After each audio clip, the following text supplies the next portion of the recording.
자, 월요일에 저희 고정 패널이시죠. 금태섭 더불어민주당 의원 나오셨고요. 안녕하십니까. 그리고 이태규 바른미래당 의원 나오셨습니다. 안녕하세요. 반갑습니다. 자, 먼저 정상회담 의제에 대해서는 뭐 잠시 뒤에 전문가 진단 시간에도 자세히 살펴볼 텐데, 금 의원님, 오늘 발표된 정상회담 의제, 의원님 보시기에 포인트가 뭐라고 보십니까? 예, 일단 이번 세 번째 만나는 것이기 때문에 네. 의전이나 이런 문제로 신경전을 벌일 것은 없고 네. 대신에 실질적인 결과를 좀 내놔야 될 거라고 생각을 합니다. 그렇죠. 근데 누구나 아시는 것처럼 가장 중요한 것은 비핵화, 네. 그리고 또 종전선언 등 북한의 체제 보장 문제인데 네. 이것은 미국이라는 이제 당사자가 있기 때문에 저희가 중재만 할 수 있을 뿐입니다. 근데 저희도 이제 세 번째 정상회담이 됐기 때문에 남북 관계에 있어서도 어떤 실질적인 긴장 완화를 특히 대한민국 국민들이 느낄 수 있게 해줘야 된다는 생각을 하실 네. 겁니다. 지금 임종석 비서실장이 군사적 긴장 상태 완화 말씀을 하셨는데 네. 그런 종류의 남북 관계에 어떤 영향을 미치는 결과가 나올 수 있지 않을까. 북미 관계에 대해서는 또 우리끼리 발표하기 어려운 점이 있어서 그렇죠. 그런 결과가 나오기를 기대하고 있습니다. 이 의원님께서는 이번 정상회담의 관전 포인트 뭐라고 보십니까? 아무래도 북미 정상회담 이후에 네. 실질적으로 이제 비핵화에 대한 실질적인 진전 조치가 없기 때문에 이번 3차 남북 정상회담을 통해서 이거에 대한 어떤 가능성을 이렇게 좀 점쳐볼 수 있는 그런 분위기를 아마 가장 많은 분들이 기대하고 있는 것이 아니겠는가. 물론 우리 남북 간의 당사자 입장에서는 이번에 경제사절단도 많이 가지 않습니까? 그렇죠. 그래서 한반도 신경제 구상의 어떤 1단면이 좀 보여진다거나 또 실질적으로 핵무기는 아니겠지만 재래식 무기의 실질적인 어떤 완화 조치 네. 이런 부분도 가령 이제 장사정포든지 이런 부분들이 이루어지는 거. 또 그다음에 정당 대표들이 다는 아니지만 가기 때문에 또 남북 간의 어떤 정치 협력의 구상이 좀 나오지 않겠는가. 이런 긍정적인 부분에도 불구하고 역시 세계나 우리 국민들 가장 바라는 부분은 실질적으로 북한이 비핵화의 진정성을 이번에 얼마만큼 보여줄 것인가. 네. 여기에 대한 어떤 관심을 좀 갖고 있다 이렇게 보고 있습니다. 비핵화 역시 중요한데 어려운 문제긴 합니다. 금 의원님, 임종석 실장이 오늘 오전 브리핑에서도 이런 얘기했어요. 비핵화 논의에 대해서 무겁다 또는 조심스럽다 이런 표현들을 계속 썼는데 아무래도 가장 중요한 의제이긴 하지만 현재 상황도 좀 그렇고 아무래도 좀 부담스러운 면들이 있죠, 이번 회담.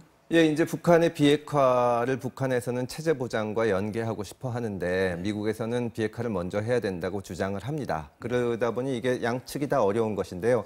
다만 북한에서도 지금 너무나 필요하기 때문에 여기 온 것이고 미국의 입장에서도 북한의 비핵화는 대단히 중요합니다. 꼭 중간 선거를 의식하지 않는다고 하더라도 본토에까지 가는 미사일이 있기 때문에 굉장히 중요하고 결국은 이제 양측이 어떻게 신뢰할 수 있느냐. 예를 들어서 북한에서 핵 리스트를 공개할 경우에 미국이 그다음에 그걸 보고도 체제 보장을 해줄 거라는 것을 어떻게 신뢰할 수 있느냐. 대한민국의 역할은 미국과 북한이 서로 신뢰를 가지고 양측이 하나씩 조치를 취할 수 있게 그렇게 해주는 거라서 지금 조건 자체는 어렵지만 그러나 문 대통령이 지금 김정은 위원장과도 세 번째 만나면서 상당한 신뢰를 쌓아왔고 또 북미 정상회담이 올해 정말 역사적인 일이 있었기 때문에 이번 기회를 놓치지 않으려는 양 당사국의 입장이 있어서 저는 노력한다면 이룰 수 있을 것이라고 생각을 합니다.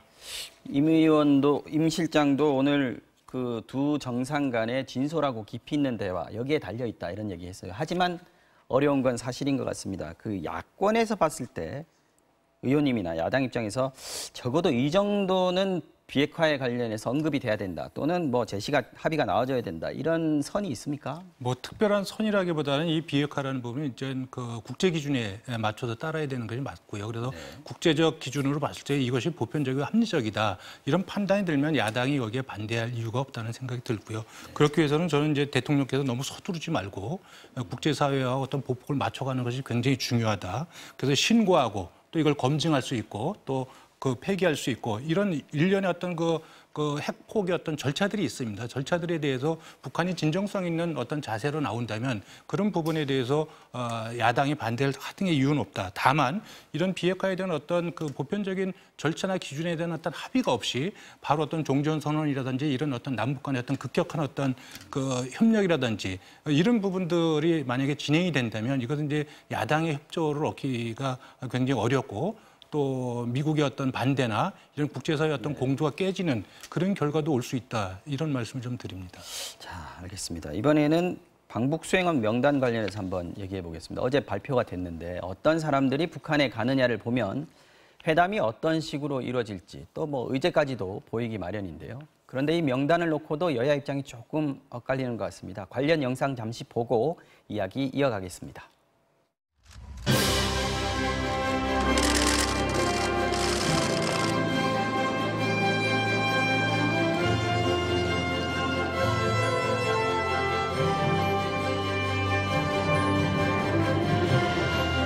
비핵화가 잘 진행이 되고 남북 관계가 많이 진전되면 평화가 경제다, 경제가 평화다 또 그렇게 생각합니다만은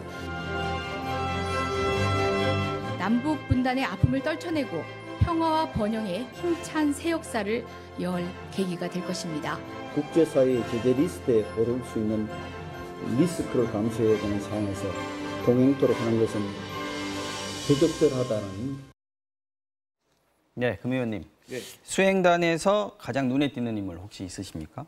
전체적으로 이번 수행단 어떻게? 이번에는 정당 대표들도 가고 네. 또 경제계에서도 대기업 총수들도 가고 그다음에 이제 여러 기업 대표들도 가고 있어서 네. 특별히 누가 눈에 띈다기보다는 이제 좀 남북 관계가 단순히 만나는 것을 넘어서 실질적으로 진전을 하려고 한다. 그런 네. 느낌을 갖게 한다고 생각을 합니다. 그리고 또 임종석 실장이 경제가 평화고 평화가 경제다 이런 말씀을 하셨는데요. 사실 남북의 긴장이 완화되는 것만으로도 소위 말하는 코리아 디스카운트 효과가 상당 부분 제거되기 때문에 그 자체로 경제적인 효과가 있습니다. 그러나 국민들 입장에서는 단순히 그냥 평화에서 넘어서 실질적으로 이것이 어떤 이득을 가져오는지 하는 것을 대한민국 국민들도 원할 것이고 또 북한 쪽에서도 그런 것을 알고 싶어 하는데 잘 아시다시피 지금 대북 제재 같은 것 때문에 실질적인 경협을 할 수는 없는 입장이지만 그렇죠? 네. 일단은 가서 우리가 비핵화가 제대로 되고 이 관계가 정상화될 경우에는 우리 양측의 이득이 될 수 있고 우리가 그런 일들을 위해서 실질적으로 준비를 하고 있다. 그런 것을 보여주는 효과가 있을 것이라고 생각을 합니다.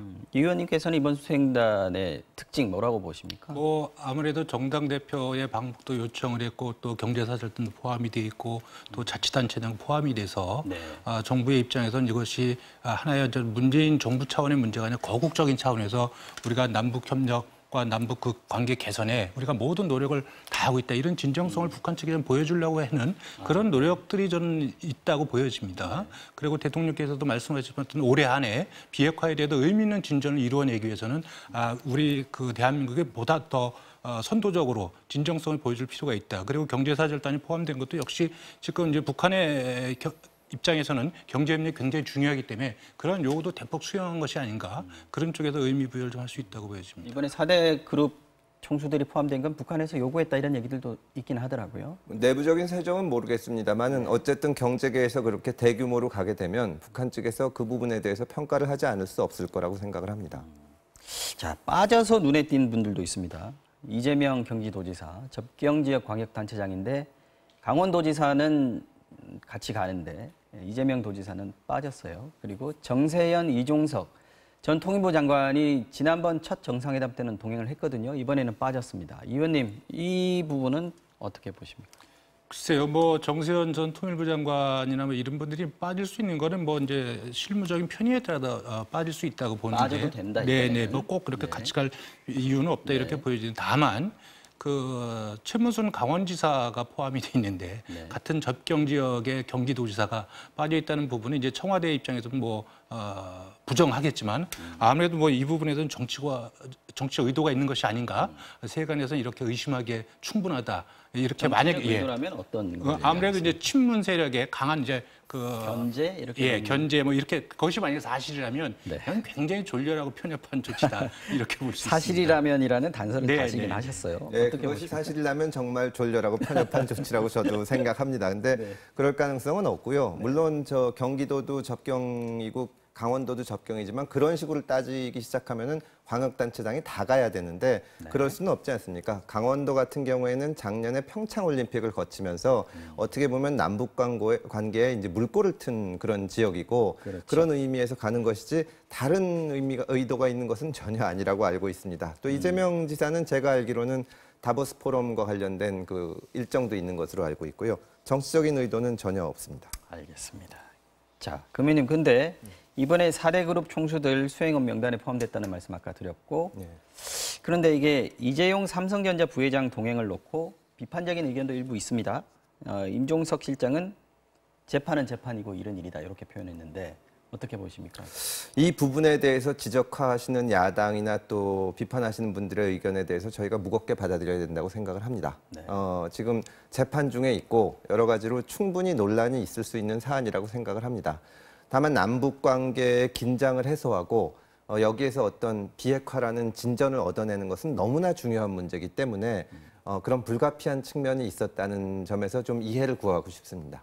어떤 이재용 삼성 부회장이 간 거 어떤 의미를 북한 쪽에다 이재용 삼성 부회장을 이제 특별수행원 자격으로 저희가 가면 이게 논란이 될 거라는 것을 뭐 우리도 알고 있었고 북한에서도 충분히 알고 있는 겁니다. 그럼에도 불구하고 문재인 대통령이 대한민국을 대표하는 기업의 대표와 함께 같이 간다는 것은 북한에서 대한민국이 정말 정성을 가지고 이번에 이걸 하려고 하는구나. 이번에 저희가 기업 대표들, 정당 대표들 같이 가는 것이 우리의 어떤 정성, 노력 이런 것을 보여주려는 의미가 큰 거거든요. 근데 거기서 만약에 이재용 대표를 부회장을 뺐다고 하면은 국내적인 문제나 이런 거에 비해서 남북 관계를 좀 덜 중요하게 본다고 할 수도 있는 거 아니냐 이런 지적을 받을 수도 있다면 고민 끝에 결정한 거라고 생각을 하고 그러한 면에서 좀 비판하시는 분들께 이해를 구하고 싶습니다. 네, 의원님 오늘 그 당내 회의에서도 재벌 총수들이 같이 가는 거에 대해서 약간 좀 부정적으로 보는 시각도 있는 것 같습니다. 아무래도 그것이 조금 재벌 대기업들 어떤 자발적으로 가는 것이 아니지 않느냐. 뭐 이런 이런 쪽에 좀 관점을 야당에서는 가질 수밖에 없다고 생각이 들고요. 네. 금방 우리 금태섭 의원님 말씀하셨지만 저는 이제 이재용 부회장 같은 경우는 임종석 실장이 재판은 재판이고 일은 일이다. 남북관계 개선을 위해서 저는 그런 판단도 있을 수 있고 또 필요해서는 좀 공감하는 부분이 있습니다. 다만 중요한 부분은 뭐냐면 그 문재인 정부가 작년에 그 대통령 경제 사절단 선정 기준을 이렇게 발표를 했습니다. 그때 또 탈법 불법과 관련된 부분은 배제한다. 이렇게 이야기를 하고 이 정권이 문제가 뭐냐면 원칙과 기준을 스스로 정해놓고 스스로 그걸 계속해서 어기고 있다는 데 문제가 있는 거거든요. 네. 그런 측면에서 저는 이 부분은 정부가 청와대가 할 말은 없다. 이런 말씀 좀 드리고 싶고 또 이번에 재벌 총수들 또 대기업들이 가지만 역시 이 비핵화 진전 없이 이것이 어떤 그 경제협력이나 신경제 청사지만 잔뜩 들고 왔을 경우에 결국 이제 국내 여론이 그렇게 호의적이지만 않을 것이다. 그래서 저는 경제협력, 남북관계 개선, 또 비핵화에 대한 우리 가능성, 진정성 이런 부분이 동시에 병행해서 같이 다 조금 좋은 성과들을 좀 갖고 왔으면 좋겠다. 이런 바람 아마 야당도 갖고 있을 거다 이렇게 생각을 합니다. 아무래도 뭐 유엔 안보리 경제 제재가 있는 상황이니까 재벌 총수들이 가도 한계가 있지 않겠느냐 하는 걱정은 타당한 것 같은데. 대한민국 네. 그 재벌 총수들이 좀 북한에 간다 그래가지고 유엔 안보리 경제 제재가 해제되는 것은 아니지 않습니까? 저희가 뭐 그런 의도가 있는 것은 아니고 그건 야당에서도 충분히 현실을 아실 거라고 생각을 합니다. 네. 그렇지만 이번 정상회담에서 대기업 총수들이 가는 것이 일종의 사인이나 상징적으로 의미는 있다 이렇게 보시는 거죠? 그렇죠. 저희가 이제 어떻게 보면은 남북 관계의 미래를 보여주는 것이니까요. 이것이 경제, 사회, 정치 모든 면에서 남북한을 근본적으로 바꾸는 거다. 그런 생각을 이제 보여주는 하나의 장면이라고 생각을 합니다. 네.